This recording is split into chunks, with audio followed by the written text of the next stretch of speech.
Exactly. And I just love those two things about you guys because that year five thing, it makes it difficult to raise capital because you're telling someone, Hmm. hey, you're gonna really have to wait this thing out. But at the end of it, we're buying our total value from day one, which is so unusual in the investment space because even a development deal, you're projecting a 3x multiple, whatever it is, but you don't really know what it's going to be worth when it's all Right. said and done. In your situation, it's different. You guys know what it's going to be worth. You just don't know when it's going to Exactly. be worth that. Yeah, we buy our appreciation at a discount is exactly what happens. It's funny you refer to the Ponzi scheme that you fell victim to. It's called a confidence game. And let's say if you were playing pool with somebody and they said, hey, let's play for $10, and you play them for $10 and you beat them, and then now you're feeling confident, and then they say, let's play again for another 10. Okay, and you beat them again. And then they say, let's play for $100 a game. And so you play again and they clean your clock. And you look at what happened. And what happened is you got greedy. This is bottom line. I forget who it was that said. Somebody said it was Albert Einstein, but there used to be a saying in sales about there are two things that motivate people: hope of gain and fear of loss. And fear of loss was stronger, and I believe that's true. But I think it was Albert Einstein who said there are three things that motivate people: hope of gain, fear of loss, and greed is clearly it's got the longest tentacles, and it pulls the hardest. But I hate to see when other funds or other alternative investments go sideways, whether it's because of mismanagement or because of outright fraud, because it pulls everybody down.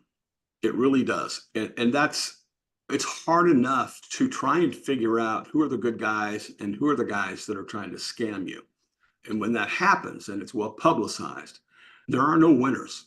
There are no winners in that. Yeah, and it's funny. There's one of these. I really love this British show that I watch sometimes. It's called Hustle, and it's a very long con, and they call it convincer. And that early Mhm. return of cash flow is actually your convincer because that's when you lull to sleep because you're looking at, well, and I know there's a bigger name syndication that we both know of that had something like a 25% return of capital year one, right? Yeah. And it was almost like a scientific investment, and it was related to the oil and gas space. And so many people didn't even understand what the investment was. However, what they saw, and this is where, unfortunately, if you're going to call it Jack by its colors, is that they saw the 25% return of capital and they didn't see anything else. They didn't see that, hey, they didn't really understand the business model or they're not really doing the proper due diligence and all of that stuff. It's so incredible sometimes to see how, hey, throw this convincer out there and all of a sudden people's common sense goes out the window because here's the question you need to ask yourself. If they're returning 25% of capital in year one, why do they need to raise money from investors? If it was that good, Is that good? Yeah.